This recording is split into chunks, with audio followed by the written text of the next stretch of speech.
Hello, beautiful souls. Today's episode is so good. And before we jump in, I have some exciting news to share. If you've ever wondered where you're blocking money, this is for you. I've created a free quiz to diagnose your money wounds so you can heal them and unblock yourself to receive more money. Just go to moneywoundsquiz.com and answer 6 quick questions to get your insanely accurate and potent results. And if you're loving my vibe and want to work one-on-one to call in more feminine energy wealth, I would love to hear from you. You can shoot me a DM on social media or go to emilywilcox.com to learn more.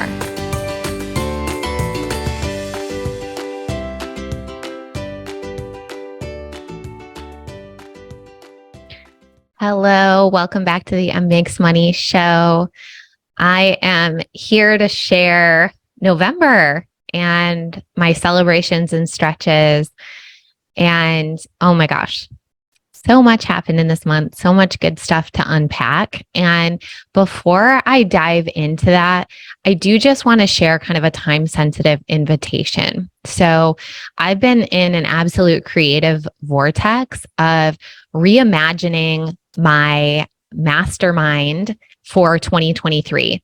And I actually don't even want to call this container a mastermind exactly because it really is kind of a mastermind / one-on-one hybrid. It's a very unique model. And it's unique in the way that the container is structured. It's unique in the way that the investment is structured. And it really solves so many problems, so to speak, and really elevates us into new levels of transformation, community, ways to plug in and really receive so much support, fun, depth, intimacy in 2023. So if you are interested in getting new levels of support for yourself and your business in 2023, and you don't just want to buy a program where it's up to you to kind of figure out how to implement it, but you actually want customized, tailored personal coaching, this could be a really great opportunity and a really good container for you to explore. So what you need to do is let me know. You can send an email, you can slide into the DMs, but let me know that you're interested and I will give you the link to the landing page. And that really explains the name of the container, the vibe, what it's going to look like, what the investment is, what's included, all the bonuses, etc. And the call to action there is then to book an alignment call. So my goal is transparency, to give you all the details, to really let you energetically plug into this container. And then you're going to book a call with me and we're just going to spend 15 20 minutes together, making sure that it's a good fit for you, that it's a good fit for me, for us to be working together and answering any questions that you have about it. So my intention is to be doing that throughout December, perhaps into the early parts of January, and then really closing the doors and sealing that container for the first 6 months of the year. So if you are interested in learning more, let me know and I will get you the link so that you can check it out. All right. So let's talk November. Let's talk celebrations and stretches. And I think I'm going to start with the stretches again. So there was definitely a big and interesting one, which is that Jeff was hospitalized in November. The way it all went down, it was the Saturday before Thanksgiving. And I actually can see so many ways in which the divine was there and guiding this experience. And I really believe that often, we have to go through hard things because we're supposed to learn lessons. And yet, when we are living our lives in flow, the lessons can be dampened and we can receive so much grace and so much support through the lessons. And that's really how I felt during this. So both of my kids were at a play date at a friend's house where I had dropped them off, which that in and of itself is pretty wild. I can't tell you the last time that both kids have been at a drop-off play date together. Like we're talking 6+ months since that's happened. So they were both taken care of at a different house. I had just gotten back to our house and I was working on some Christmas shopping, and I get a call from Jeff, and he was out on a 4-mile walk, which is not uncommon for him. He does that multiple times a week for exercise. And he was like, I need you to come get me. My side is really hurting. I'm like, do I need to call an ambulance? No, just come get me. So I jump in the car right away and go drive to where he's told me he is and like pick him up off the side of the road. The moment he gets in the car, he's like, we need to go to the hospital. I'm like, again, do I need to call an ambulance? No, just take me to the hospital. So I start driving towards the nearest emergency room. And Jeff is telling me that he thinks it's his appendix because he is experiencing extreme pain on his right abdomen. So we have a good friend who is very, very high up in operations for this hospital. So I give her a call. She answers. I let her know that Jeff and I are on our way to the emergency room. And she makes a few calls to let the staff there know that we're coming. So on the drive, Jeff is in like a 10 out of 10 pain. And so I don't know if you've ever experienced witnessing a loved one in that kind of pain, but it's scary. And it's very discomforting. There were times when he would like cry out in pain, and there's nothing that I could do about it. And I'm, kind of questioning, are we making the right decision here by me driving him? Like, I hope that nothing else is wrong. And the entire time, the GPS is showing our arrival time at the hospital as 11:11. And angel numbers are one of the ways that my guides and spirit communicates with me and lets me know that, I'm getting non-physical support, that they're here, that they're supporting in this experience. And so I actually felt so much comfort from that. And we get to the hospital, we get to the emergency room. And of course, in the ER, in a way, nothing's an emergency, right? I'm like, my husband, he's in 10 out of 10 pain, blah, blah, blah, blah, blah. And they're like, okay, cool. Fill out this form. And then the lady behind me, she's like, I think my husband's having a stroke. He's in the car. And it's like, oh, wow. Okay. It really puts everything in perspective. And so thankfully it wasn't too busy. And, I think we got a little VIP treatment as well. And so they got Jeff back pretty quickly and gave him morphine. And that really helped take the edge off the pain and made it feel less like an absolute emergency. And, the staff were asking questions and they're palpating his abdomen and all of this kind of stuff. And, eventually they bring him back to get a CT scan. And even later, nothing happens that fast. It's like an hour later, we get the results. It turns out that he had a blood clot that went to his kidney and was blocking blood supply to about 20% of his kidney, which was causing the tissue to die in essence. And it was causing this like super severe pain. And apparently this is quite rare. And so it really brought up a lot more questions than answers, which was, why is there a blood clot? And are there more? And what do we need to do about this? And so they made the decision to admit him into the hospital. And I was able to call another mom friend who was already planning on having Faye for an overnight and asked her if she could pick up Faye and JJ from this play date, bring them both to her house, and that I would come by later and bring Faye's overnight stuff and pick up JJ. I also had another friend who was already planning on staying the night at our house that night. So again, divine orchestration to really have a lot of community and support around us during this time, because we don't have any family that lives in Southern California or in California at all for that matter.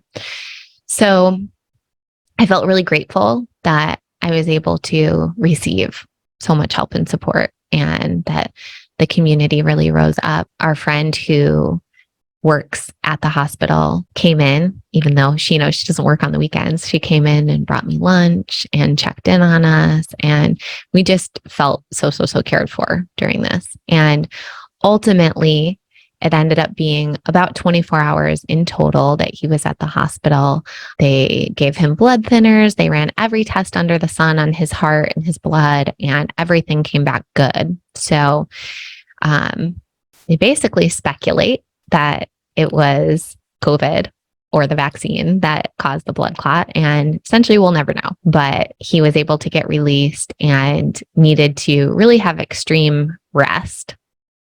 And so that's what we had going into our Hawaiian vacation. So he was cleared to fly. We were able to still go as scheduled. And we're so grateful that, for the first 4 days of our vacation in Hawaii, we really didn't have much planned. We were staying with friends. And so Jeff was able to take it super easy, and he and his buddy were able to just sit on the couch and watch sports. And, he was just able to recuperate. And he definitely had, some bouts of significant pain because he didn't want any opioids. And so he was trying to just manage it with ibuprofen and Tylenol, which, works to a degree. And also, his body really was letting him know if he overdid it at all with any sort of activity. So I will say we came out of the month of November just more thankful for our health than ever before, and thankful for the ways in which our community was able to support us during a health challenge. So other stretches in November. Well, I started working with a new agency to help me with TikTok. So my reasoning for doing this has far less to do with TikTok and far more to do with visibility. So one of my desires is that my message, my energy, my Money Wounds quiz reaches more humans, and that happens more effortlessly and with more support. And so I really was viewing TikTok as, just this burgeoning channel where you can reach more people. It's easier to, have content that goes viral, et cetera, et cetera. And someone who was in my social network announced that she was partnering with another person and that they were starting a done for you TikTok agency. And so I signed up for that. And then pretty early on proceeded to have some issues come up. And so it was challenging in November and triggering. And frankly, even at the time of this recording, it does not feel resolved to me. And, I'm an agency owner, and I'm also learning to really own the part of myself that's quote unquote high maintenance. But frankly, I don't think that my standards and expectations are that high. I do think that if you're taking my money and you're telling me you're going to do something, that you need to do it when you're going to do it. And if there's a delay, that you let me know in advance that there's going to be a delay, and that you have solid communication, that you keep me in the loop on what's happening. And unfortunately, none of that has been the case. And there's been a lack of accountability on their part and willing to just own the fact that there are issues. And so, very likely I will be exiting this relationship after the 3 months. But here's what I want to say about that. 2 things. Number 1, I will take the wrong action or messy action over inaction any day of the week. And I think often we overthink things and we want to make sure that we're making the right move. And because of that, we waste a lot of time. Making the wrong move is not the end of the world. Wasting money is not the end of the world, because what you get out of it is the result. And you get to decide, like, okay, am I still into TikTok? Am I still into, do I still desire support? And is it just the wrong person? And then I can hire somebody new. Or I can decide that, oh, you know what, actually, this isn't the right platform for me. But I can't make any of those decisions just in thought. I can only make them by taking an action, seeing the result of that action, and then pivoting from there. Here's the other thing. Our triggers will find us in any which way. And I think often, these types of relationships can be triggering. And one of the triggers that came up for me is I only had one point of contact at this company, and it was one of the co-founders. So she was the one who was in my DMs, sending voice notes back and forth on Facebook Messenger. She booked my onboarding call. She did my onboarding call. She was just kind of letting me know next steps, blah, blah, blah, all this stuff. And then all of a sudden, it was like they were behind schedule on something. And the day that she was supposed to do it, she's like, oh, actually, I can't move forward. I can't do anything with you because you haven't signed the contract. Mind you, they sent the contract the day before, 18 days into working together, and they had never even told me there was going to be a contract. So I find that, I think in their case, I don't think it was unethical. I think it was just they're building something new and they're building it as they go. But I do think it's pretty unethical. If you want someone to sign a contract, you need to do it before you enter the relationship. Don't take my money and we work together for 18 days. And then you're like, oh, sorry. And now I can't do anything else until you sign this contract. It's like, then I can't actually consent to it or not.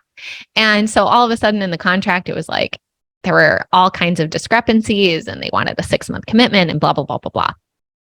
So as soon as I was like, I don't feel comfortable with this, and it doesn't feel good to me at all that you guys are behind on schedule and now you're pausing work because I'm not signing something that I only just learned about yesterday.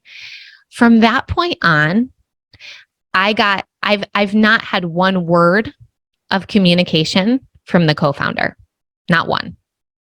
Everything had to go in writing via email to their hello@email address, where it's a virtual assistant, essentially, who's communicating with me.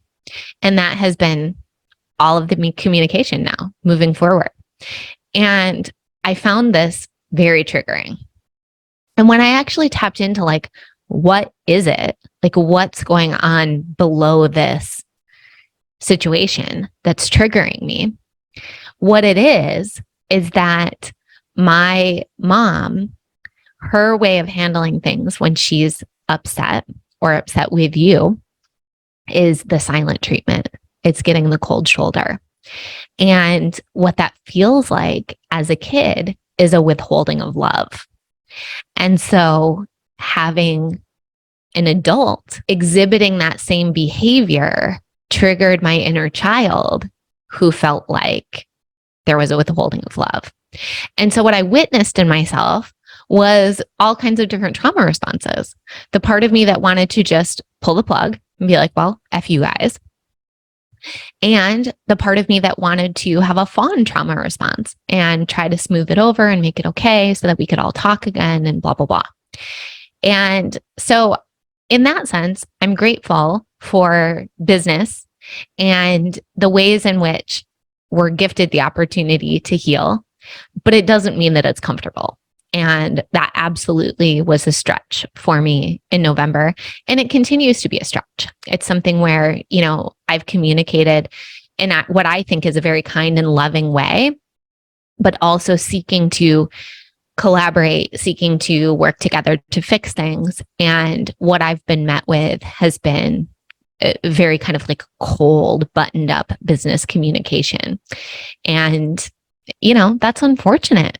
It's not the way that I want to do business, but then it's up to me to just leave and find a different provider who does want to do business that way.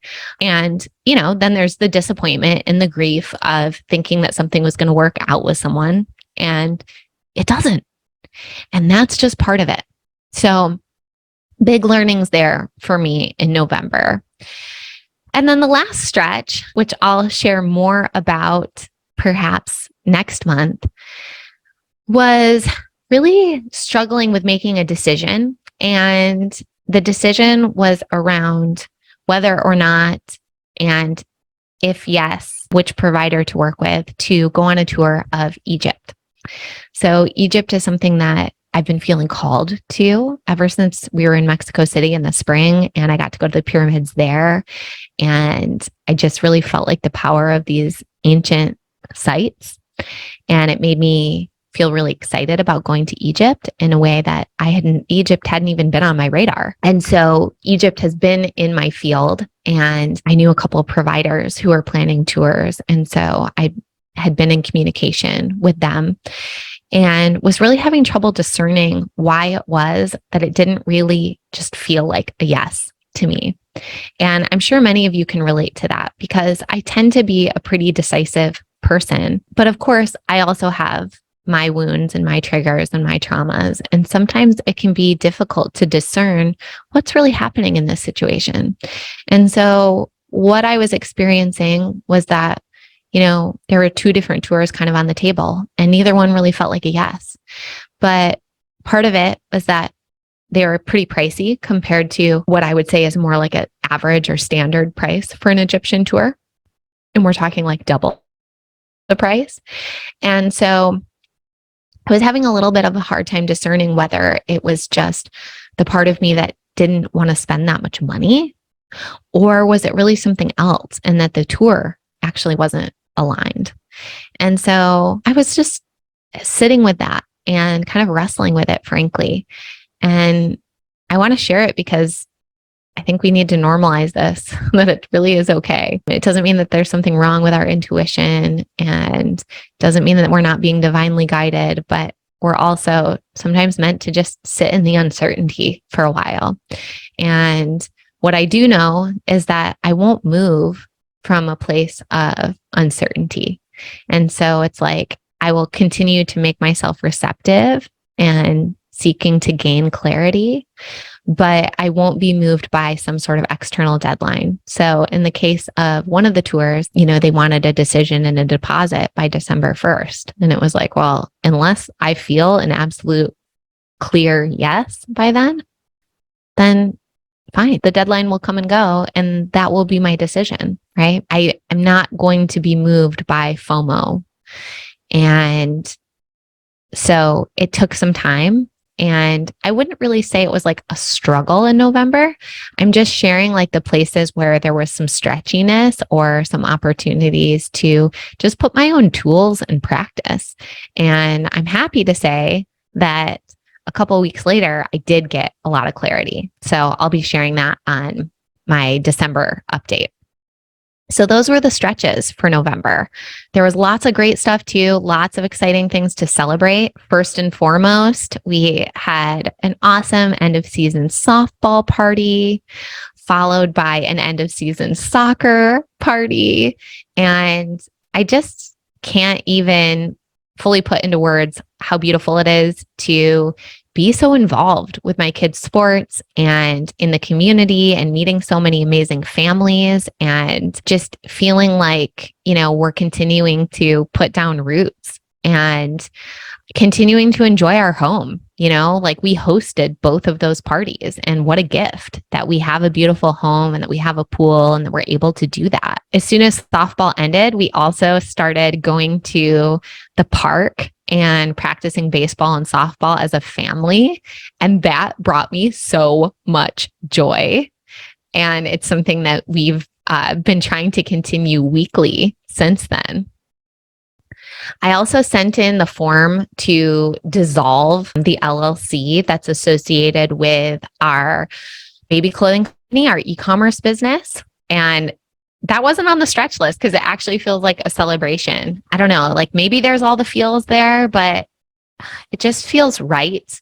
And you guys have heard me talk about it for months on the podcast, that we're winding it down and that kind of thing. And that is part of my human design as a manifesting generator, and having a defined throat chakra is that I speak things into existence. And so by speaking about something that's going to happen, it helps for it to land in my body and for me to get used to the feeling of it and trust that it is happening.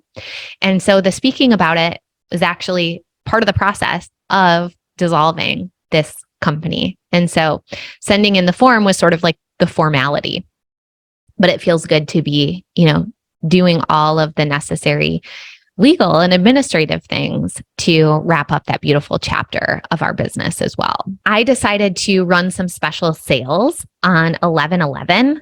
And oh my gosh, they were so well received. I had so much fun doing it. I had back-to-back 5-figure sales days, and I sold 4 spots at my 2023 retreats immediately, which feels like such a dream come true. Committing to being in person together and traveling and making that a priority, that can feel like a big thing sometimes. And that's not lost on me. And I feel so honored when women say like, yep, this is me. I'm in, I'm doing it. And, here's my money and I'm paying my installments. So there are still spots available for both the spring and fall retreat. So if you're someone who wants to explore that as well, I highly encourage it. You can see both retreats on my website, or you can shoot me a DM, and there's some really beautiful payment plans in place too. So I also started playing with the practice of manifesting while sleeping, and really reading through and visualizing and feeling into a future state right before bed, and then allowing my subconscious to kind of chew on that, so to speak, while I was sleeping, and immediately started feeling some really beautiful results of that in November. I am loving the way that I have been taking care of my body physically. I've been going to Pilates now for, I don't know, I guess about a month, and like loving it. I've probably been going at least 4 days a week, maybe even 5 days a week on average. And I love everything about it. I love the strength training. I love the cues. I love the focus on correct posture and recruiting the correct muscles. One of the instructors said, the mind trains the body. I loved that. There's a cardio sculpt class a couple of times a week that's like a complete ass kicker. I love that. Like, it's just been such a gift, and it's totally what I needed. I was just kind of feeling a little blah about my current fitness routine, and Pilates has been such a gift. We also had our first Airbnb booking in November, and I actually recorded a whole podcast episode about that and how it went, but that's a celebration, and it was such a gift to, be able to receive money while we were in Hawaii, which brings me to the Hawaii trip. Definitely a celebration as well, to spend 8 days on a beautiful tropical island, and, to be in a place where, when extreme rest was what was required and what the doctor ordered, that we were able to do it in such a beautiful place and surrounded by friends. And then spending 4 nights at Disney's Aulani Resort and just getting to experience that. This is the stuff that like dreams are made of. And it's not lost on me that for so many people, this is on their vision board, and they might have to save the whole year to go on a trip like this, or they might have to save for 2 years. And the fact that we were able to do this trip on the back of so much other travel this year, and knowing that we have more travel in December for the holidays, just, it's not lost on me. It really isn't. And it was such a beautiful trip. And the highlight for me was getting to swim with a sea turtle. Oh my gosh, such a dream come true.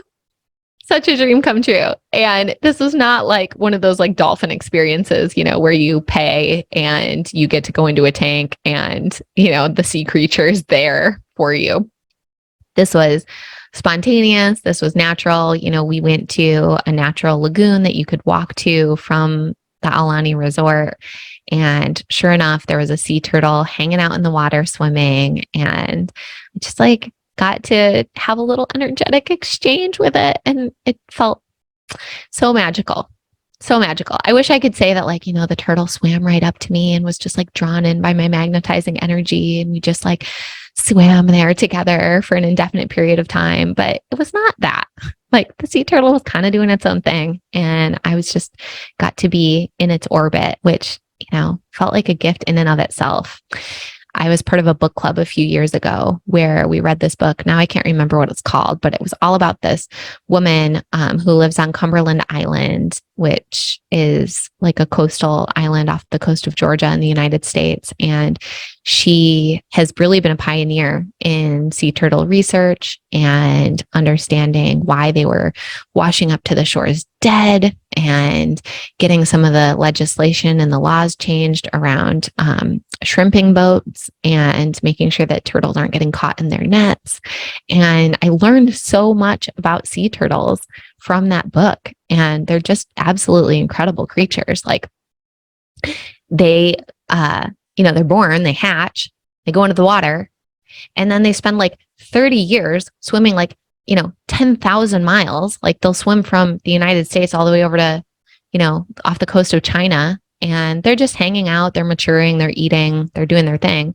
And as soon as they're ready to lay eggs, they will swim back to the exact beach where they were hatched and lay their eggs. That's it. They won't lay them anywhere else. Like how? How does that happen? Mother Nature is so incredible. And there is so much divine intelligence. It's like if you look at a turtle's head, it's probably like the size of a golf ball. So we're not talking about, a massive brain in there. And yet there's just this incredible GPS system and something about this like circle of life that they go back and lay their eggs exactly where they were born. I don't know. It just gives me chills. So I got to swim with a sea turtle. OMG.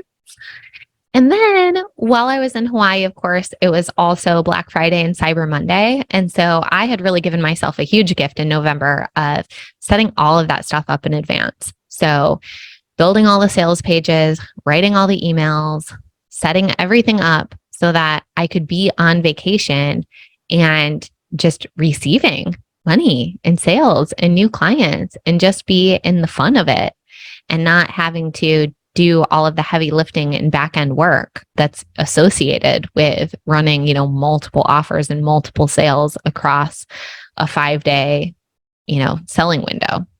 So thank you, Emily, who set everything up in advance, because the Thanksgiving Hawaii version of me very much got to benefit from it. So lastly are the numbers for the month. The agency did $62,668 in cash collected, just like lower than normal for us, but there were a couple payments that just didn't hit until beginning of December. And then my coaching business did $15,181 cash for a total of about $77,000 and some odd change.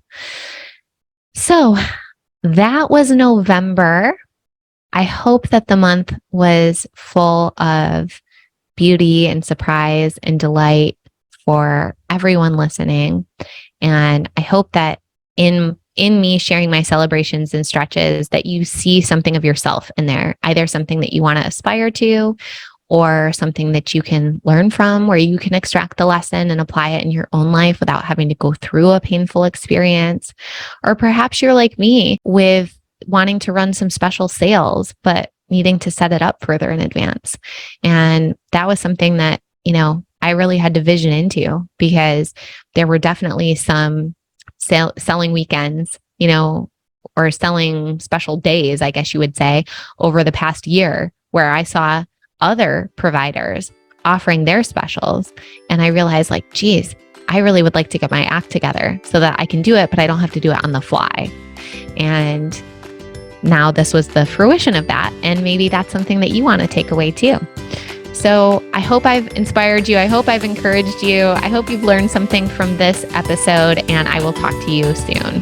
Bye.